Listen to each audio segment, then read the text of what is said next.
same night to comments, so what do we say we would talk about and get back to you after? Yep, I would encourage them. Okay, thank you. So thank you. I have a couple of comments and a few questions. So I'll skip the part about thanks for your leadership and continued success, blah, blah, blah.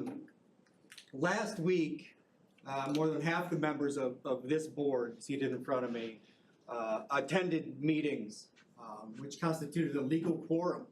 So the Open Meetings Act, Illinois Statute 5 ILCS 120, which is known as the Open Meetings Act, requires that advance notice of any meeting that has 4 or more individuals for a public body, such as a 7-member body, give notice.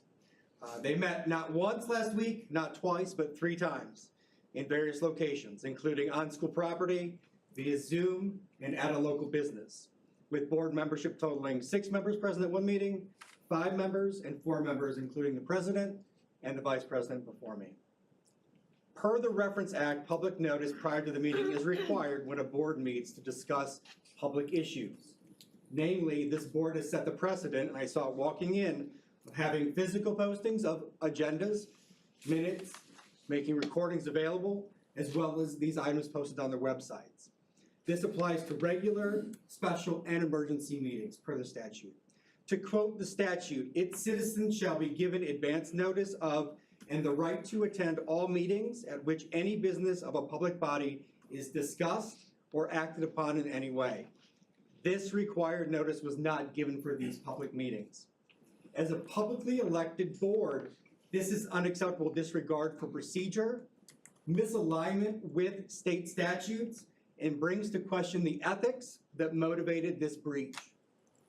I will be filing a complaint with the Illinois General Assembly regarding this breach of the statute. Here are my questions for now. More to come as we see the agendas be posted, the minutes, and any recordings. To President Frost, during the meeting titled Town Hall, in which you facilitated visitors' questions regarding policy, finance, special education, etc., you referenced Stevenson owning the ELC. Can you please elaborate on the ownership of the ELC for the public? Secondly, Mrs. Ben-Yosef and President Frost, you each offered a parent on the call a tour of the facility, which I assume means the Stevenson High School. Was this done as an individual, as a board member, or as the board as a whole, or as a candidate? Why was administration not part of the call or this offer? Finally, Vice President Nealt, you stated that this board handles finances different than other school boards, referenced as competing districts, local districts, feeder districts, specifically referencing Aptekissick Trip District. You said we, quote, worked hard to keep maintenance as part of the budgets so we didn't have to go for referendum. Quote, we just have a little bit different philosophy rather than putting off repairs and things like that, so we don't have to go and ask for more. Quote, we can't tell 102 how to manage their funds. Is this board opposed to referendums in local, feeder, and other neighboring districts? Are they leveling charges of mismanagement of funds? Or are these comments made as an individual, not on behalf of the board? Or are they made as a candidate for an election? Again, the we statements refer to whom? To Stevenson, to the board, to an individual. I sincerely hope this oversight was a series of flukes and not indicative of what typically goes beyond closed doors when the public is not watching. I shouldn't be put in this position to call your attention to this, but this is how taxpayers keep those who hold the public administration accountable to the highest standard, accountable themselves. Thank you and have a great evening. Thank you.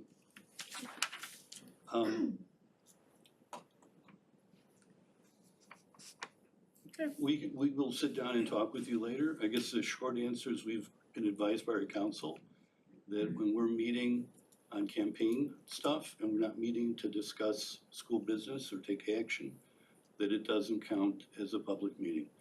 And we can go back and talk to our council if that advice still holds, but that's what we've been told, which is why we can go to campaign events together. We're not conducting school business. And we can meet after the meeting if you want. I don't want to sit and discuss. I mean, the same is true what you were asking, but we're happy to meet with you and talk about it. Okay. Any other comments? Okay.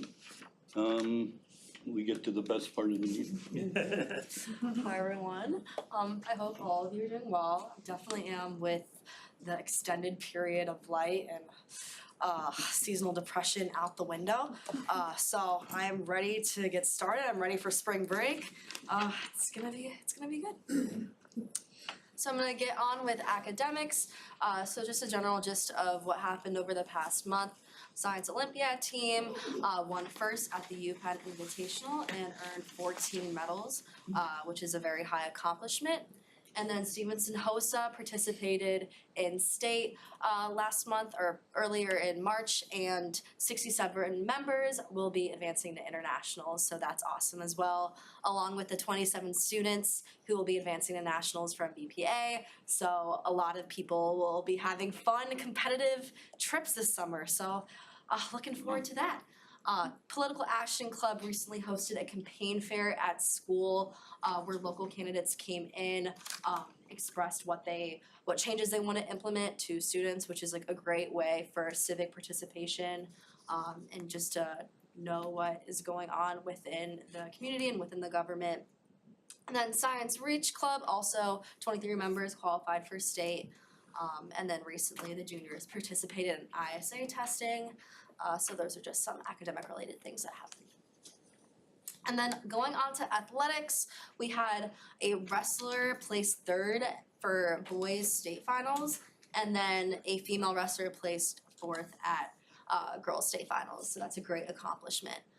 And then the boys swim and dive team, they placed third at state. And that's actually a picture of them to the right with their medals and then their trophy as well.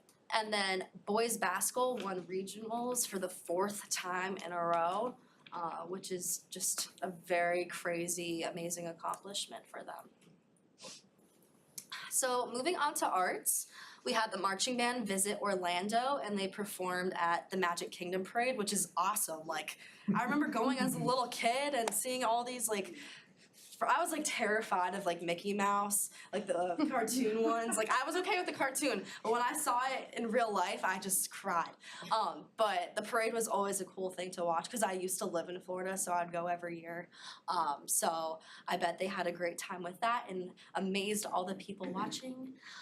And then choir students performed at the Winter Choir Concert, putting on an amazing performance along with band students who performed at the Winter Band Concert, which took place over 2 nights. And then this one I actually really enjoyed because I did go to this one.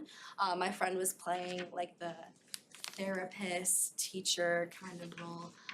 But The Curious Incident of the Dog in the Nighttime, it was amazing production.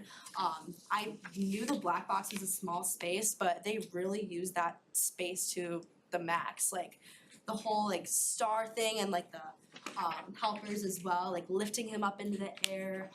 It was a very amazing and just inspiring piece. And I heard a lot of great feedback from teachers, from students, from family members as well about that. So it was really cool to witness. You know, it was sold out all 4. Yeah, it was sold out all 4. It was amazing. And then Winterfest. So I got feedback that the assembly was probably the best assembly ever. We had senior showcase performers or the winter perform along with winter sports athletes being featured, S Factor. There was just a lot going on. So a lot of students had a great time watching that stuff at the assembly. And then Winterfest as well. Obviously, school dances are always a huge hit.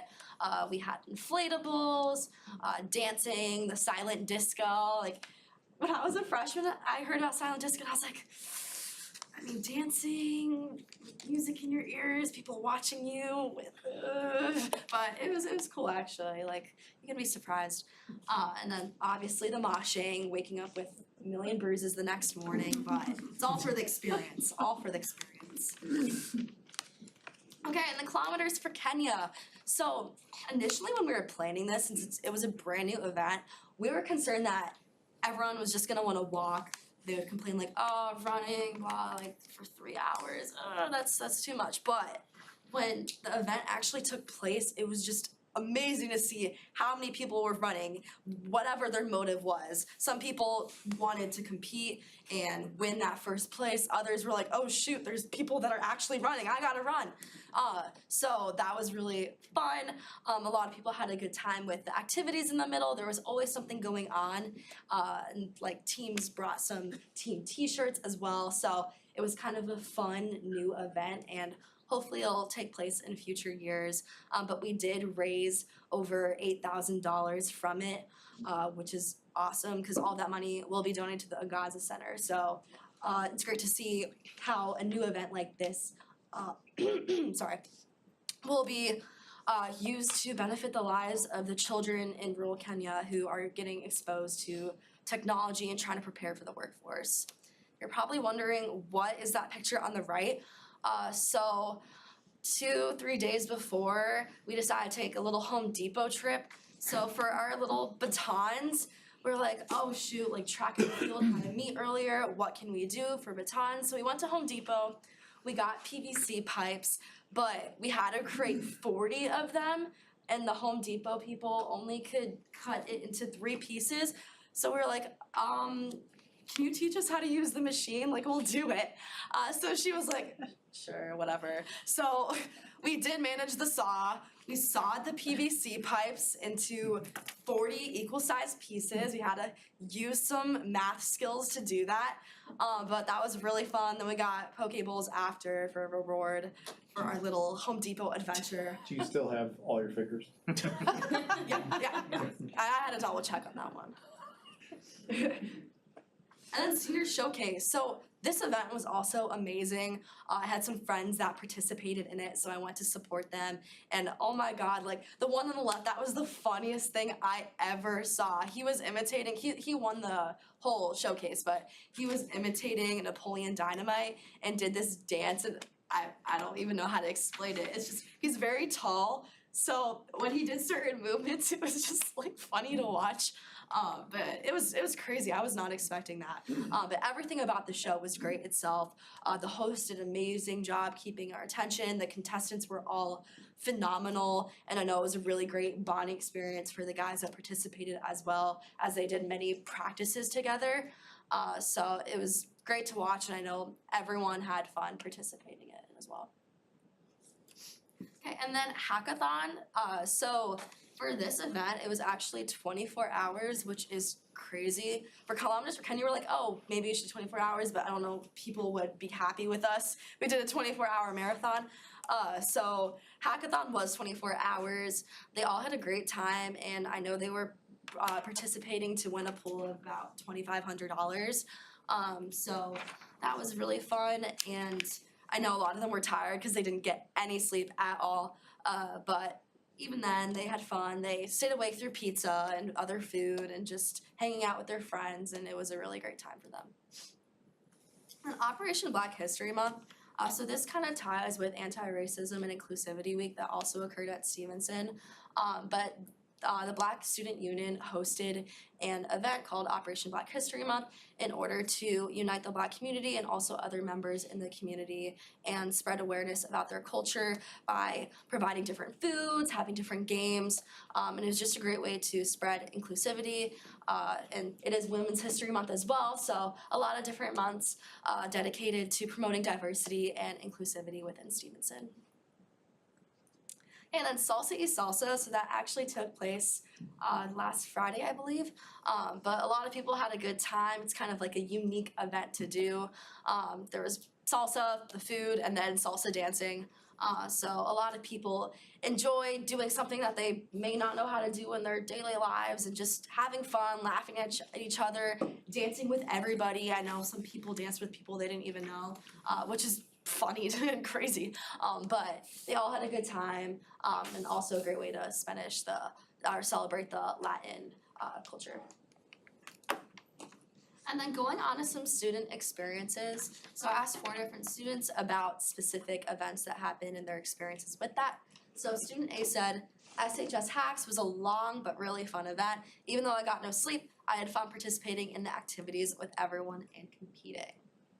Student B said, I really enjoyed the competitive atmosphere of the event, so he's referring to kilometers of Kenya. So many people were running on the track at once, and my team had a great time. It was funny to see some teams bear crawling or wheelbarrowing after getting sabotaged. So that was kind of like an incentive we had to get people to raise more money. So you could technically purchase power-ups or sabotages to help you either increase your lap count or sabotage another team. So one of the sabotages was a bear crawl where you had to like crawl on your knees for 40 yards, I believe, and then wheelbarrowing. So like a person, I don't know how to describe it. Okay, so like someone's holding them like this, and then the other person's on the ground, they're holding their legs up, and then they're walking on their hands. So just like a creative way to... One of the sabotages have been like Mario Kart with a banana peel over your shoulder, We were right? thinking about that. We wanted to like imitate Mario Kart, but I think that would violate a lot of safety precautions, so... I'm confident we they don't decided- want banana peels on the track. That would have been the... Yeah, it looks Yeah. like peels. Maybe next year, Okay, and then student C said, being a part of senior showcase was always something I wanted to do since my freshman year. It was such a fun and fulfilling experience to not only work with some of my fellow classmates, but to have people come and watch us perform. It was a night I'll never forget, and I'm grateful that I was a part of. And student D said, Operation Black History Month was an event made to motivate and encourage Black students into learning more about their community. It was a good experience to be able to lead and execute an event that impacted a small community of people in such a big way. We're good. No, thank you. Of course. As always, it was fantastic, very informative. Thank you so You much. stay for the Oh, awards? yes, of course. Okay, All right, everybody. One of the things that we're really honored to do is to present our Ambassador Awards, one of the highest honors that our school board awards. And so tonight we have the wonderful opportunity to recognize there's about 12 students, 13 students maybe, and a few coaches for winning the state championship for the chess team this year. So we can get a big round of applause for this team. I am gonna call them in one at a time. They're come in and we'll get a chance. We're gonna do, you can have that individual photo when they, mom's, dad's guardians, when Steve shakes their hand, and at the end, we'll bring them together for a big group photo. I'll help organize that. So here we go. Our first is Sambi Abusmali. Come on in. congratulations. Turn around and get that picture. Awesome. Edward Danilian.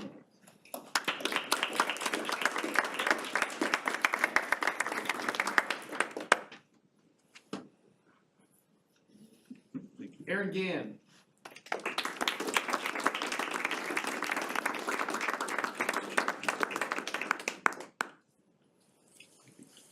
Rohit Guha.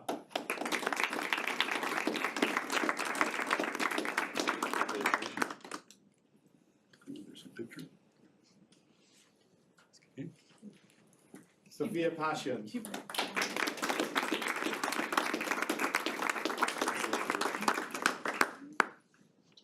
Sorry. That's okay.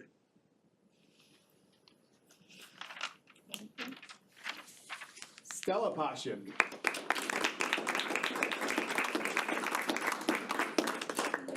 Do not play chess at that house. No. Will not win. I will be challenged. Srihas Rao.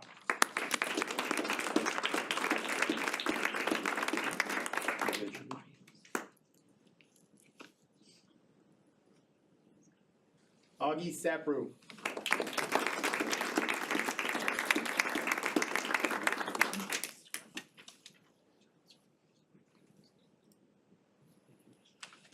Karinji Shivakumar.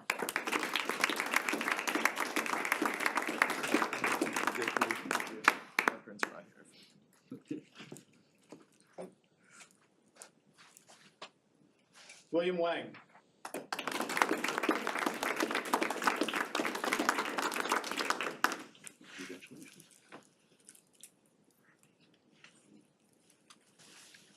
Ray Sung.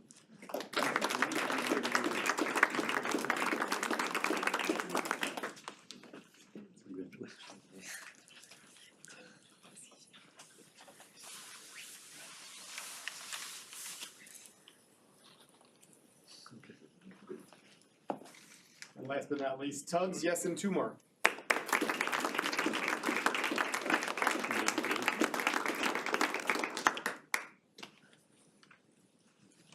We have 3 coaches to recognize tonight. Coach Scott Oliver. Coach Vince Springer, come on in.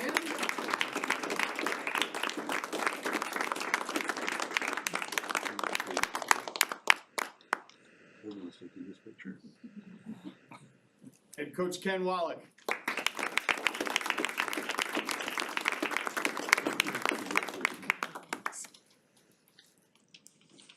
All right, so let me have you guys get in 2 rows. Put the coaches in the back. Okay. 2 rows in front. So we just take one step out just a little bit. So we'll get a group shot for parents. So you guys want to get up and get around to where you can get a good picture of everybody. Hold those up in front of you like this. Get a good one. I'm going to get out of the way.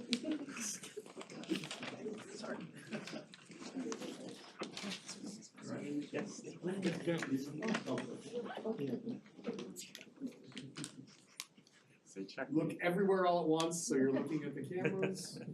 It's a good movie.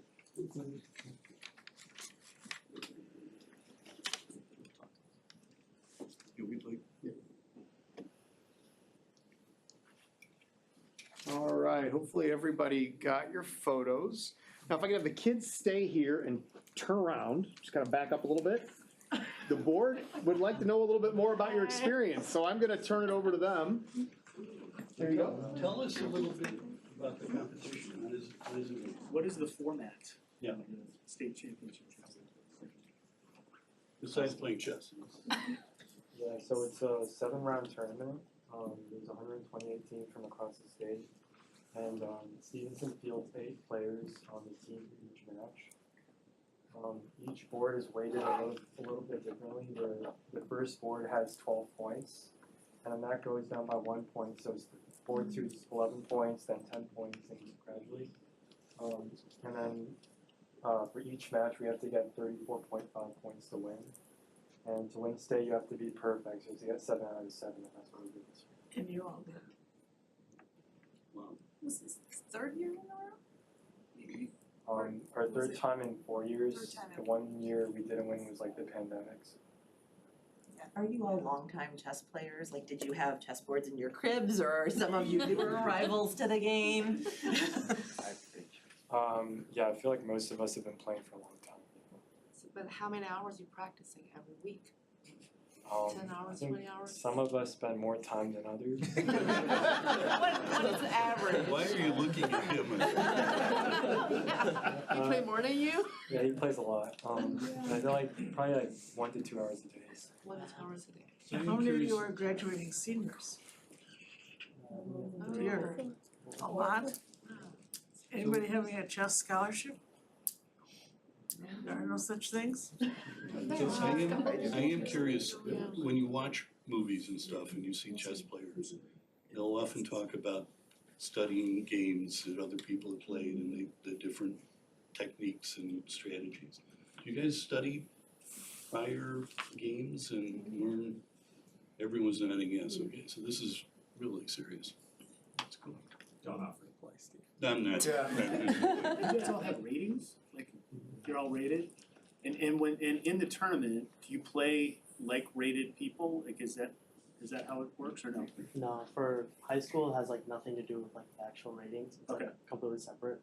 So like technically they're like high school ratings, but like they're like very inaccurate. Yeah. But Okay. So what are the ratings that you guys have? so he's like 2400, which is like the best in the state. Probably, is it the country? Probably. Oh yeah, I am ranked number 10 in my country. That's incredible. Oh my goodness. Amazing. Amazing. You don't get a scholarship? current I'm sorry, He's the current Illinois champion Wow. Congratulations. of adults and everything. Of adults and everything? Yes. Wow. That's really Impressive. Did you sisters get so good by playing each other? Does that help? Yeah, it definitely helps. Motivation for each other. That's fantastic. Thank you so much. Thank you. Congratulations. Congratulations. Can I have one more round of applause for this great group? Congratulations for your state championship. Thank you very much, all of you that have come to celebrate with this great team. If you would like to take off now, that would be a great idea. But you're more than welcome to hang out and listen to us. But it's downhill. A good presentation coming up from the fine arts team, right? I think it's fine arts, right? Yeah, it's fine, it's. I didn't say it was the best part. I learned my lesson. I don't say that anymore. All good. But you, I would say. Yeah, I would.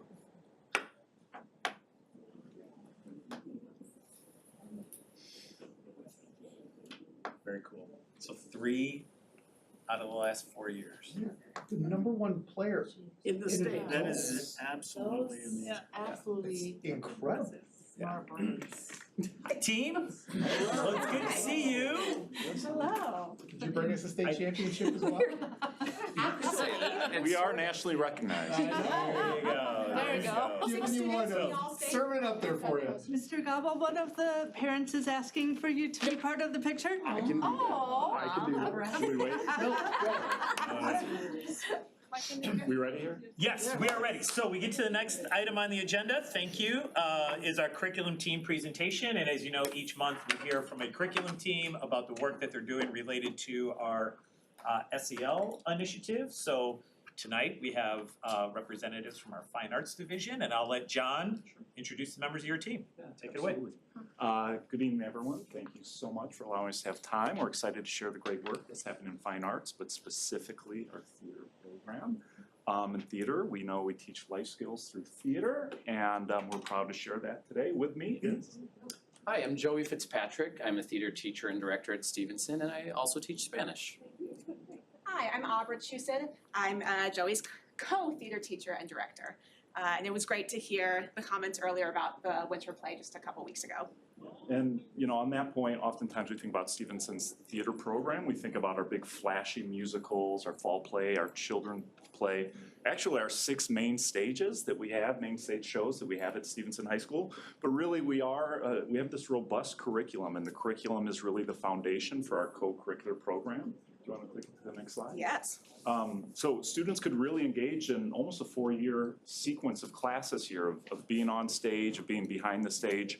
But through these classes, we know that it's essential to teach really the foundational academic outcomes of theater, which align so closely to social emotional learning. So with that, I'm going to pass this over to Joey and Aubrey to finish up the presentation. So to get us started, we're going to talk about our mission. We can't shut him down. We can't close the door. We gotta keep the door open. Keep the door open. We'll project over it. Yes, we will. Patriot Theater Company's mission is to activate passion, inspire excellence, and cultivate mindful citizens in an inclusive community of well-rounded theater artists engaging in diverse stories. This is a mission statement that we developed in the fall of 2019 with student leaders and took what was valuable and important to them, as well as our professional and artistic endeavors. And we revisit this every year with our student leaders, and we ask what needs to be revised, what are we not focusing on, where do we need to improve, where are we really nailing it? And in developing the mission statement with our students, something that we realized is that this really closely parallels social emotional learning in the classroom. And so we decided to use this as a guiding force for the areas that we wanted to most work on and celebrate within our students. Because when you think about it, activating passion and inspiring excellence, those really tie so closely to a student's sense of belonging in the classroom in a fine arts world. Cultivating mindful citizens, that's all about their interactions with peers. And the inclusive community piece, that ties so closely to classroom climate as well. So if we're looking at just a general comparison of where we launch with this student voice survey data and how it ties into acting, we look at Stevenson on a general level, and we already know that Stevenson does so well at nationally placing, right? Our numbers are already so great when you compare them to the national standard. But when you look at our acting numbers, those really even kind of skyrocket even more. And that's something that we're really proud of, especially when you look at that classroom climate between Stevenson's average and our own, but really across all areas. But that doesn't mean that we stop at just being content with where we are. We still very much use our student voice survey as a springboard to determine what's the work that we still want to get better at. And by the way, if anyone's looking at this and saying, what, your math is wrong, the classroom belonging and valuing a subject are actually flipped on the different sites. So bringing that specifically to our SEL focus, here is the CASEL framework for SEL learning and commitment. And the two areas that we chose to focus our work on this year are self-awareness and relationship skills, as those are particularly prominent in the theater classroom.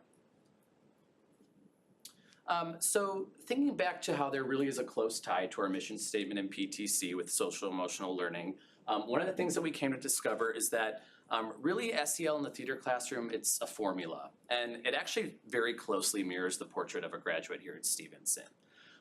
So we know that our portrait of a graduate has commitment to self, commitment to others, and commitment to the learning. So I kind of invite you to think of that commitment to self in the theater classroom as like the actor, right? That individual performance. When you pair that with the commitment to others, which is the ensemble, right? Our result is the learning taking shape in transfer skills. Too much animation. Transfer skills, and those kind of being those skills that students take beyond the theater classroom into whatever their elected area of study or profession is after high school. And we'll talk a little bit more about those later on in the presentation as well. And so we're going to take each of these three areas, the actor, the ensemble, and transfer skills, and show you some data about the work that we're doing, as well as student examples. So the first data point we have here is about the actor and the self, and this comes from the SVS survey. And the question is, how much respect do the students in class show you? And we had an 87% positivity with that, which we just think is absolutely so phenomenal, makes us so proud, because that is the focus of our work. Getting to know each other, celebrating the students, as well as having that confidence to share part of who you are with the ensemble. So we have some student anecdotes here. I developed my confidence, especially speaking English in front of other people. I was always a bit embarrassed because my English is not really good, so I was a little scared in the beginning. But what really helped me is that everybody respected my language and never laughed about it. And these are all from students in Acting 1, particularly freshmen and sophomores. By working on my projection, I wasn't cut off anymore, and my voice was heard. Group projects were suddenly teamwork projects. And here to see a little bit of this in action, we have a student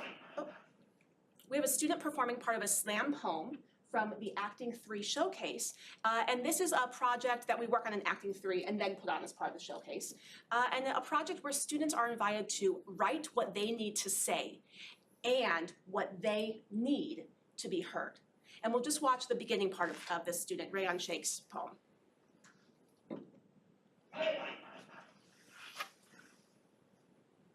Hello, my name is Vernon Sheikh, and I'll be performing my poem, May Peace Be Upon You.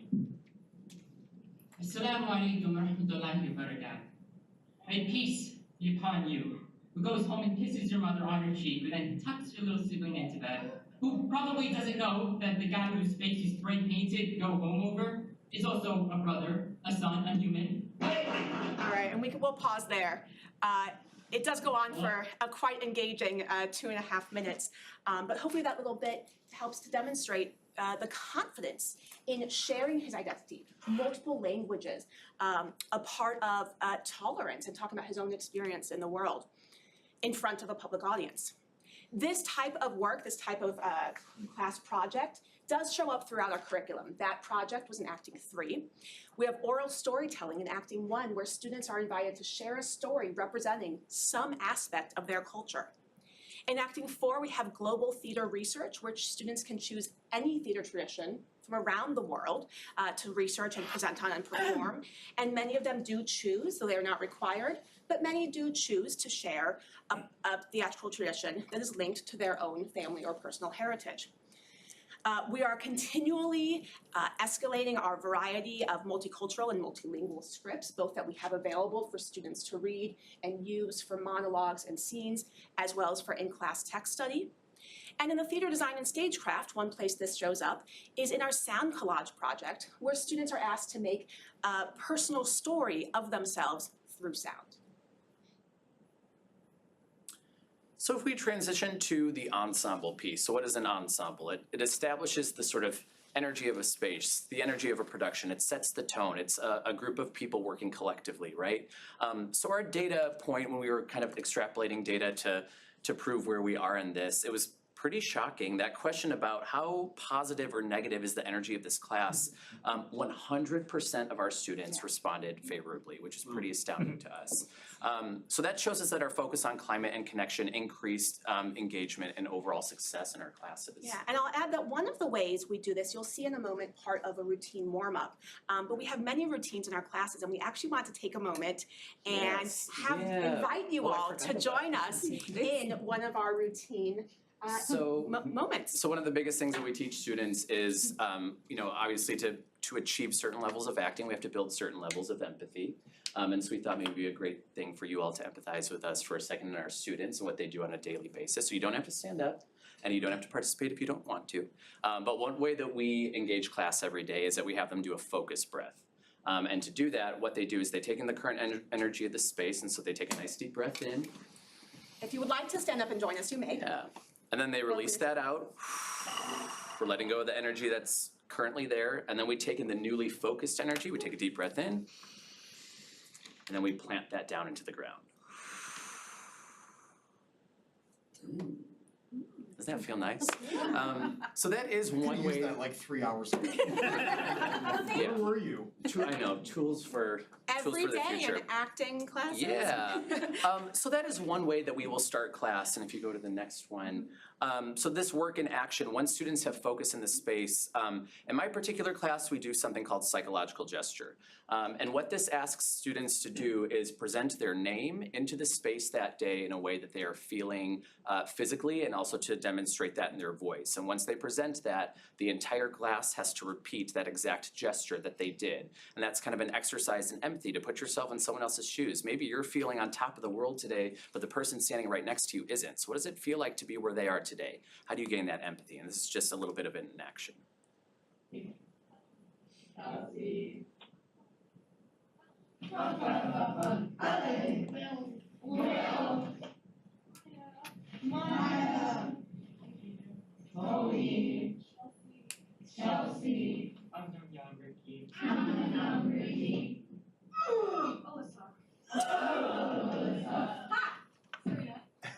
So, as you can see, they don't all, I mean, that's a pretty wide gambit of emotions going on there in that day, right? And so that's what we kind of do after that is just we talk about what's the collective energy in the space today? How do we name that? And then how do we transfer that into the work that we're about to do, honoring how everyone's coming from a very different place that day.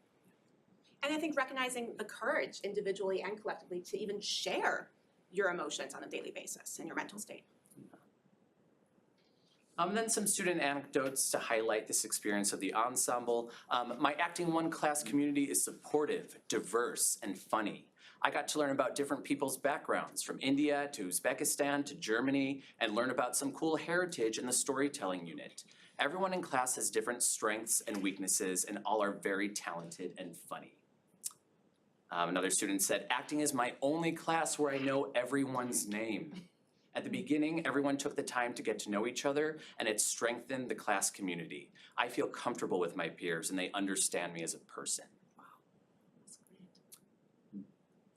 So if we continue to look at the ensemble, one thing that Abra and I did at the end of last semester was survey our students specifically. We wanted to zone in on their experience with their student TAs to kind of validate what their purpose and presence was in class. Because we were sure that they had some type of determining factor in the student experience, but we wanted to know how the students voiced it. And to add to this, yes. I was just gonna Yeah. cut in the TAs Yes. is our theater leadership Yes, class, where yeah. students can be leaders, similar to PE leaders. And that, Yeah, I that was runs concurrently. Right, I was gonna say, these students have most times, I mean, they have completed our entire acting 1 through 4 sequence, so this is kind of a capstone for them. But if you look at one of the statistics, so 79% of our students feel pretty or extremely connected to their TAs, which is huge because they come from a wide variety of experiences, backgrounds, etc. If you look at what they say about those experiences, I felt like I belonged because of the TAs. They encouraged me when I felt nervous and they helped me keep improving. They encouraged me to put myself out there more and try new things. Overall, they were extremely encouraging and helpful to my learning process. So this is a very unique presence that we have in our classrooms. We're very lucky to have them to connect on that student level and just to support the learning that we're already promoting with them. And one thing I'll add to this is that the student TAs learned that how to model that empathy and that leadership and that growth from their TAs as well as from ourselves, which goes back to the Castle framework and how do we develop that self-awareness and that empathy. So of course, the third part of our portrait of a graduate, we've gone to the self as the actor, the others, the ensemble, and now we get to the learning, where we focus on the transfer skills. As Mr. Grice started our presentation, theater skills are life skills. So the data for this section is actually from our SLO, our student learning outcome for last fall, where we looked at the slate. And the slate is an introduction before a performance. You'll see some examples of that in a moment. I always say on the very first day of class, if you learn nothing else in this class, you will learn how to introduce yourself to a room full of strangers, as we are all doing right now. And it's really remarkable seeing their growth on this, not only throughout one semester, but for the students who are enrolled over the course of 3 or 4 years to see their growth over that entire time period. So you have in September 2022, 62% of students in our Acting 1 and 3 classes were exceeding or meeting the target. And in December December of that year, 96% of our students were exceeding or meeting the target. Incredible growth for just a couple of months. And here you'll see some student slates. And these again were part of the Acting 3 showcase, so they were indeed full of a public audience. Hello, my name is Braden Booker, and I will be performing the song called The King and the Knight.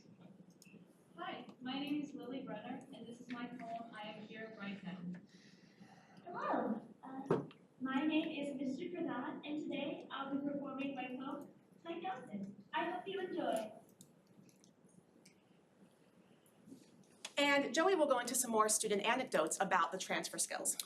Yeah, so what students have identified for their own transfer skills, they've identified things like flexibility. I developed flexibility as a transfer skill. When we started the project, one of our team members wasn't there, so we had to adapt and come up with a way to include them when they came back.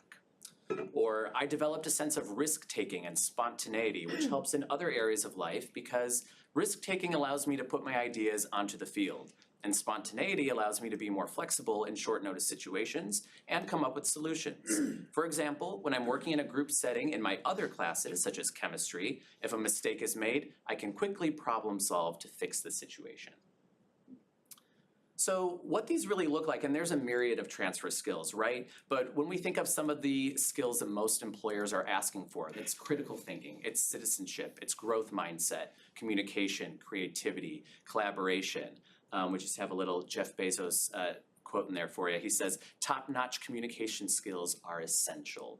And so that's just, again, something that we want our students to recognize, that this doesn't just, we're not building professional actors and technicians here. If they go out into the field and do that beyond high school, that's great. But what we're most proud of with them is that they're able to make these connections of how this can serve them in real life after. So what's next? What's a current goal that we have as we continue our work? While we've established that we have created a climate for these students that feels inclusive to them, it gives them a place where they belong. Our next step is that we want to incorporate more diverse playwrights and texts in the theater curricula to better reflect Stevenson's evolving population. We want our students to now start to see themselves in the work that we're doing beyond just the environment that we've created in class.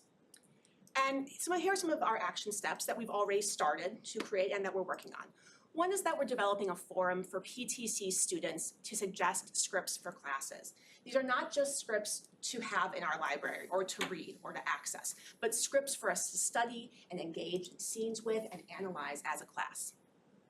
We also want to involve TAs in the process of authenticating and confirming text relevance. So sometimes the TAs are our best friends in this planning of our curriculum because they're representing the student voice that goes into it. They're going to tell us when something is out of touch or when something feels like, yes, you guys are on the right path, this speaks to us. Students will be able to see themselves in this work. I feel like I hear my voice in this work. Definitely use this text, Ms. Chusett or Mr. Fitz. And we've also heard this text is feeling old. We need something new. Yeah. And then the third action step is to research, or continue to research unpublished plays to continue to move beyond the traditional canon. This is the canon of Tennessee Williams and William Shakespeare, Eugene O'Neill, who are extraordinary playwrights, but not necessarily relevant and speaking to our student population right here, right now. And one of the ways we're actually working on number 3 right now currently is that the advanced acting class has a project where they used all of their text analysis skills and their production analysis skills that they've learned in all the other acting classes. And they apply that to propose a season for a co-curricular season, different plays that make up a variety of what does that look like. Students who are repeating this class, as it is a repeatable course, have the next step of that where they use all of their skills in text analysis and play production and their experiences in all the acting classes to propose texts that we can study in the various levels of acting classes. And through this, they're looking at the same questions that we continue to ask ourselves. Why here? Why now? Would I be engaged in reading this?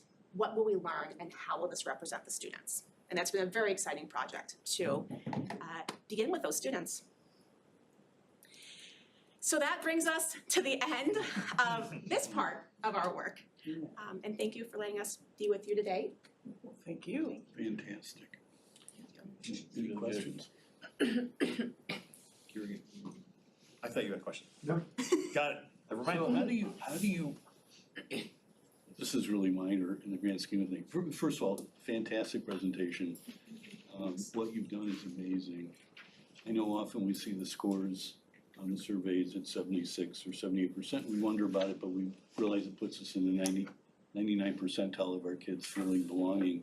And yet you had 100%. So how do you improve on that? I'm not sure. How do you, on the last slide, you mentioned that you would research unpublished plays? Mm-hmm. Is there a source for unpublished plays?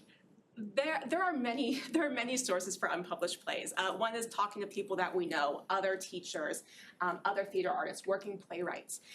There's also an incredible resource called New Play Exchange. It's kind of like the Wikipedia for playwrights, but much more vetted than that. But playwrights can publish, maybe like the SoundCloud. Playwrights can publish their own work, and there are thousands and thousands and thousands of plays on there. And sometimes it's not even about finding a play to do in the context of performing formally within our season, but how can we get access to these scripts and then create opportunities for students to engage with them through, it could be staged readings, it could be through our script studio club where they're reading new works, just so that these ideas are coming to them and they're seeing themselves and getting ideas for future research down the line. And I think it's also giving students access to that same database to encourage them to research, to encourage them to choose the selections, what demographics or gender identity of a playwright are you really looking to find that will speak to you. And I'm also curious, some of the exercises that you're using to train the skills look like they're unique maybe to theater that you would have thought of them that others might not. Is there any collaboration with other teams and other divisions? I mean, some of those things seem like they would be applicable for developing the confidence and the belonging that I mean, for example, so as someone who teaches in 2 divisions, sometimes I will, not on an everyday basis, but there are times where I realize like focus gets really out of control in the group setting. So why not take a focus breath together? The buy-in sometimes is different, right? Like students in a theater class are going to have different expectations for how they're gonna engage with the learning. But I'm sure that there are certain warm-ups that we do in theater that, you know, dance might use when it comes to things like breath, movement, et cetera. How many students go from acting 1 all the way through the progression all the way to acting 4? I mean, is there a drop off in numbers or? We typically have about 75% retention from Yeah. one to the next. Yeah. So 75% from acting 1 to 2. Acting 1 to 2 is a little bit higher, but then 2 to 3 is about 75%, and then 3 and 4 to advance is about 75%. And sometimes what we see is students might drop off for a period of time and then come back to us a year or 2 later while they're trying to get some other classes in between. But they always come back to us saying like, you know, I really miss this time of my day. Yeah. This was a time of day that was carved out for me to be me, to engage with my peers in a way that felt like I needed that. You know, and I think to Mr. Frost's question about how do we improve on 100%? Well, one of the ways is reaching more students. And that is something where, you know, I think people don't necessarily know what happens. They think, oh, it's performing scenes and monologues, which it is. And a lot of people love that, but also a lot of people might be afraid of that or think that's not for me. And so by finding a lot of variety in the curricula, getting it out to the school, we hope to include more students. You absolutely read my mind because like, I don't know how your marketing, this is incredible. Thank you. Set of curriculum, you know, and I don't know how you're marketing it to like 8th graders coming in. I would imagine many of the people signing up for acting 1 have got the bug already, right? Yeah, and part of it too is just, you know, capitalizing on our community presence when we have events like the consortium event for the musical when students are coming out, or those incoming freshman nights, and in creating performance opportunities for them to open up the doors, have them come see what we're doing on stage, backstage, creating talkback opportunities, showing them that these skills are not just happening after school. These students that they see are getting these during the day, and this is what's supporting and elevating what they're doing. And not to bring you, but I'm just kind of interested in this, like, because when I taught in a subject area that's mandatory. This is not. Right. But I remember students who, by the end of their year with me were like, I'm never taking another history class again. What is the journey of a student who signs up for acting 1, for example, and you notice that acting is not for them? Or they communicate that to you. What is that journey like? It's interesting. I mean, I think one of the. Do you ever notice that? I think one of the things that is unique and special about our curriculum is that, yes, these courses are called acting 1 through 4. But what Abra and I have made very clear to ourselves and to our students is that we are, you know, it's really for theater artistry. We're building a whole theater artist here, and yes, it has an emphasis of performance. So trying to help them discover other outlets that they can use within our curriculum still. You know, maybe there's a stagecraft and design class that's gonna be really great for them, or maybe there's opportunities within projects that we're already doing where they're really gonna shine. That's one of the things we try to make really clear on the first day.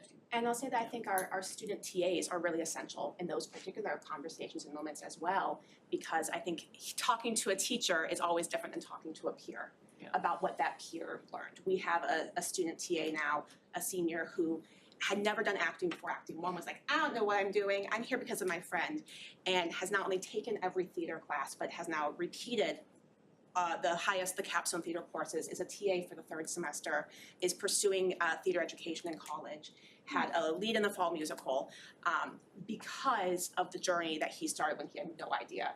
And so I think for students to, and not that that's the expectation of every student, but for students to see that model, for him to speak through his experience, I think is incredibly powerful. I'd be fully open to explore the ideas of graduation requirements in fine arts, but I just want to throw it out there, friends. I actually have a proposal that's been sitting in some of these gentlemen's email box for a few years here, but. And I do have experience collaborating with social studies departments on public speaking skills and thinking I'm only kidding a little bit about this, but I happen to think that everybody under the age of 18 should work in a restaurant and perform or participate in a musical or play. Like, I think that experience is, you know, I'm only a little kidding about that, but seriously. All right, well. Thank you. Thank you all so guys much. very much. Thank you. Really amazing. Is your uncle Howard? Howard Chuseck? No, Howard Bresnick. Oh, your mother wasn't a Bresnick. I know that's, No, her married name is Chuseck. oh, no, Dunn and Treadwell, No. and Rosen, but thank you. Thank you. Thank you. All right, so moving along, thank you. It's always great to hear those presentations. Yeah, really impressive. Amazing. Yeah. So the next item is approval of our textbook recommendations. Last month, these came to you as a first reading, and we didn't receive any questions, but Mark is here tonight if you do have any. We only have 2 textbooks that we're recommending for adoption next year. One is a US history book and the other is Principles of Econ book, and I think, Mark, both are online, or ebooks, I should say. So both of those tonight are coming for your approval. Can we have a motion? So moved. Second. Any questions for Mark? Would you pull the board, please? Certainly. No? Ben Joseph? Chow? Aye. Moon's aye. Tyre? Aye. Frost? Aye. Motion carries 6-0. Okay, and next we have our human resources report, all of which is included under consent, but as you know, March is always in most Illinois school districts the kind of heavy personnel month. So you can see included in here are recommendations of appointment to tenure. You will also note, and you can see just the amazing work that our faculty and have done. You'll see our recommendations to continued probation for a 4th year, for a 3rd year, for a 2nd year. We have a resolution for non-reemployment, approval of administrative contracts, of resignations. And then we also note in there our retirements as well, leave of absences, support staff. So this is a heavy month. We won't ask you to go through and vote on each one individually, but all of them are included in consent. I know you had a chance to look at that. I will just point out on page, oh, we lost the page numbers. I will just point out near the end of that section, the folks who'll be celebrating 25 years. It's a healthy list. And then there are 7 retirees at the end of this year among our faculty and staff, so. Carl Snootson, what a loss. Speaking of fine arts. I know. So we are looking forward to that Steve retirement Heller. celebration in May. Wow. And we already had our executive session for this evening, so we will not need one following this meeting, which brings us to Sean, the business section, approval of lease for renewal of 954 Corporate Woods Parkway. Correct. So 3 years ago, we embarked upon finding an storage facility for many of the things, as Eric mentioned. Fine arts would be one of those things that we have a large majority of equipment, fixtures, costumes, props, scenes, that type of stuff that simply just don't fit on our campus, as well as some of our athletic equipment. And then the traditional storage things that we need, extra tables, chairs, testing stuff. And so that lease expires, so we are looking to extend that lease. And so tonight we are recommending that the Board of Education approve the lease renewal for 954 Corporate Woods Parkway as presented. We have a motion. So moved. Second. Is that Grace? Yeah. Thank you. Sean and I were talking about the lease. Would you mind, because we were talking about the renewal terms, would you mind explaining to the board about the industrial space and? Yeah, so what's interesting about like industrial warehouse space versus office space, so light industrial and warehouse spaces actually seeing occupancy, very high occupancy right now, which does not help when you're negotiating a renewal very much. Whereas office space right now is staggering low. In fact, I was at a comprehensive planning meeting with the Village of Lincolnshire last week, and they were telling us that in their corporate woods, the office space is at 25% occupancy. So suffering very dramatically and has not rebounded since COVID. So this was kind of like fighting with one hand behind your back a little bit. But the lease is the same terms and conditions as was in the original lease. Any questions, further questions for Sean? Would you poll the board, please? Certainly. Ben Joseph. Aye. Sal. Aye. Moons, aye. Tyre. Aye. Frost. Aye. No. Aye. Motion carries 6-0. Second item I have tonight is for what we call a UPS, or an uninterrupted power source. So these are, in essence, giant batteries that are connected to some of our network closets in the event that we take a power hit, power bump, something goes out, we don't lose connectivity to our network, and that we're able to still maintain the educational programming that goes on throughout the day. We have over 30 of these different units. Unfortunately, the 5 that were budgeted for, this was in this year's budget, that need to be replaced are the 5 biggest ones that are on our main data servers. And so they tend to be a little bit more costly. So the total cost for these 5 units is $138,265 compared to some of our other ones, almost double. So tonight we are recommending that the Board of Education approve the replacement of the uninterrupted power source units at a cost not to exceed $138,265. Can I have a motion? So moved. Second. Questions? Sean, what was the bidding process for this, or how did this? No, this is not part of the bidding process because there's an exemption for technology in the bidding laws. And is this? We do get multiple quotes though, if that makes it. Okay, so you do get quote, okay. Yeah. Other questions? Poll the board, please. Certainly. Sal. Aye. Moons, aye. Tyre. Aye. Frost. Aye. No. Aye. Ben Joseph. Aye. Carries 6-0. In light of our I think we're gonna, facilities. I'm gonna make a motion. Yeah, sure. Because I make the motion, and then as part of the discussion, we'll discuss whether to table, okay. And I make the motion, right? Okay. Yes. I'm making a motion to table the approval of the No, we PMA have to Financial make the Investment Advisor Program. No.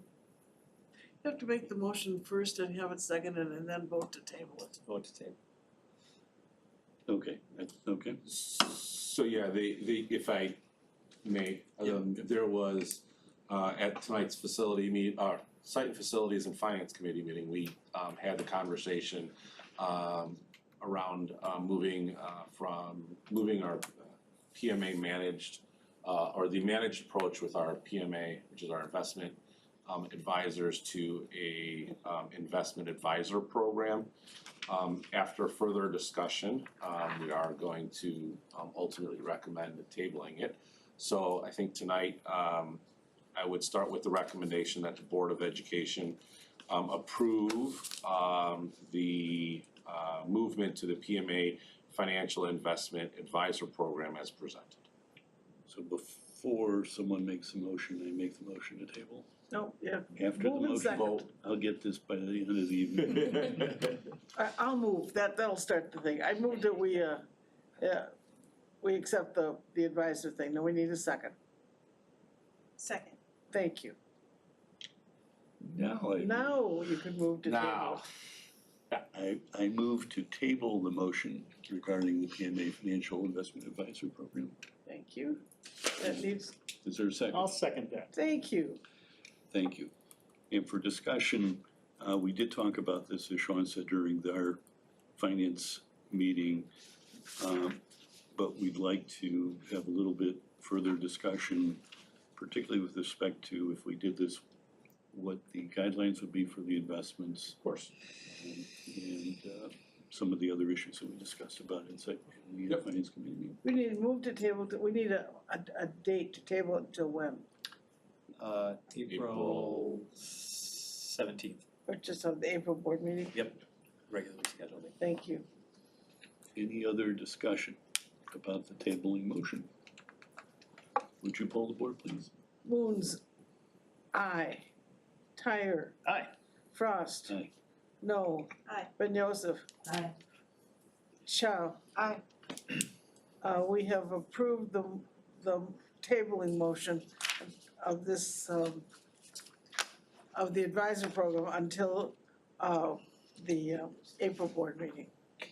And then Sean, you have one first reading tonight, and ironically enough, Gary had a kind of an emergency pop up, so couldn't be here, but this is something you've worked with him on as well. Correct, yeah, this is basically to enhance our cybersecurity. So we have, I've worked with Doug Kaler and his team significantly and our insurers to make sure that we have the proper protocols in place and procedures in place to really ensure that our network is protected from cybersecurity. In discussing with Gary, he had us look into a couple of different options. One including adding some additional employees to manage cybersecurity. At the end of the day, there is actually a product out there from a company called Alchemy where they could provide us a vastly more oversight of our community, or of our network, and compared to the cost of hiring multiple cybersecurity experts. So we'll be bringing this back to the board in April. However, you should know that the short story on this is that this software will check every single basically log on our network 24/7, 365 days every year. And the log basically just means anytime anybody tries to access our network, they can do it. So for example, if I was accessing the network from my office and then somebody was trying to use my credentials to access my network from Germany, we would know that and be alerted and be able to stop any intrusion to our network. Okay. So one question I had reading through, there was a lot of language in there about identifying, well, a lot of language I didn't understand. Yeah. But No, it's, but it was a lot of identifying threats. Do they then, are they going to help us if there is a breach? Do they help us, or is that a separate? we actually have we have We have other. somebody else to do it. Correct, so they're helping identify it and then there's layers of protection on top of the identification. So this is kind of like an early warning system, like a lightning siren going off outside and saying, hey, get inside, lightning's on its way. This would be a warning sign to say, hey, somebody's trying to break your network in.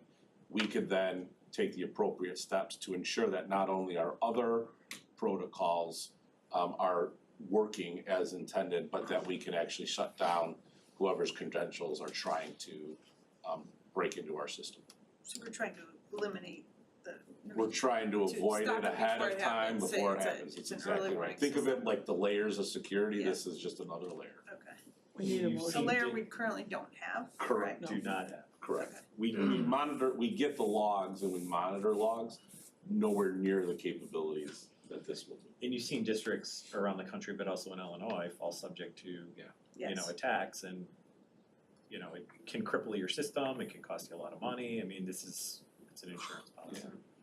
And that's why we carry the $3 million cyber crime as well in the event that all of our systems fail and somebody does in fact get into our network and hold it ransom, which is very common amongst school districts, not only in the state of Illinois, but also across the country. Click that we're, Click, our insurance cooperative, as I'm the chairman of that, we've seen some very large ones, as large as a $19 million ransom And, you know, some are much smaller, you know, a couple $100,000, but it's scary stuff. We need a motion. It's a first reading. First reading. It's a first reading. First reading. And then, of course, you can see the FOIAs, as usual. What? It seemed like a lot more than usual. Yeah, what are these people looking for? It seems to come in waves, so sometimes it's quiet. Typically, you know, this is right after the holiday season. Also typically comes after bidding, that kind of stuff. And then we almost always get these, smart procure, you know, we get all of the time. But we do get some, we're now starting to see more individuals interested in our retirees to try to gather their information so that they can, of course, reach out to them in some form or fashion as a marketing They tool. use it as a marketing list. Yeah, it's a It marketing looks like tool. a lot of these are marketing. Right. Most of them are. Can I have a motion to approve the consent agenda? So moved. Second. Any questions for Eric or Sean on the consent? Would you poll the board, please? Certainly. Boones, aye. Tyre. Aye. Frost. Aye. No. Aye. Ben Joseph. Aye. So. Aye. 6-0. We approved them. Okay, and I actually only have just a couple informational items, but begin with the kudos. We are in the midst of royalty. Our very own Justin Fisk was named the director of, or the vice president of the National Association of the District of Supervisors of Foreign Languages. So congratulations, Justin, on that. Very cool. You knew about that, right? Yeah. I had no idea, but. Oh, yeah. But that's very exciting. Yeah, thank you. And do you think you could get them to change their name from foreign language to world language? One thing that I'm gonna propose actually is that it become the National Association of District Supervisors for Language instead of, so that's on the agenda, for sure. You asked. And- There you go. It's very recommended it. It just hit me wrong, you know? Oh, absolutely. It parallels the ACTFL, which is the American Council on Teaching Foreign Language, which is from the 60s. Awesome. You'll see I just included some interesting readings that we have been working through. One of them is from Daniel Kahneman about his very new book, Noise. And Troy has been using that article, not the entire book, which his books are usually They're a little thick. This is just an article, but he talks about you know, the different ways that we can make judgments, whether it's mechanical judgment, clinical judgment. So how does that relate to our assessment experiences? So it's just fascinating. And then we included another reading in there that references the work that our very own Sean Carney was involved with on the EBA, on the new East Edition. So very cool, Sean. Thank you for all of that work. We listed a number of board dates that are coming up. Sean and I included some information about the current banking crisis and Short story is we're safe. Short story is we're safe. Our money is not held out in Silicon Valley Bank, so Correct. we're okay. And then we thought we would include some student profiles, some just Nice. not everything that's going on, but thanks to Jamie and Carol for just Pia, sorry, just a couple of the things that old habits die hard. Just a couple of things that have been going on in the school. So 3 little highlights of our EDI work, our wellness Great initiative. stories too, by the way. Yeah. So thank you, Pia and Jamie. We appreciate you. Can I have That is it for tonight. a motion to adjourn? So moved. Second. All in favor? Aye. Opposed? Thank you. Adjourned. Thank you for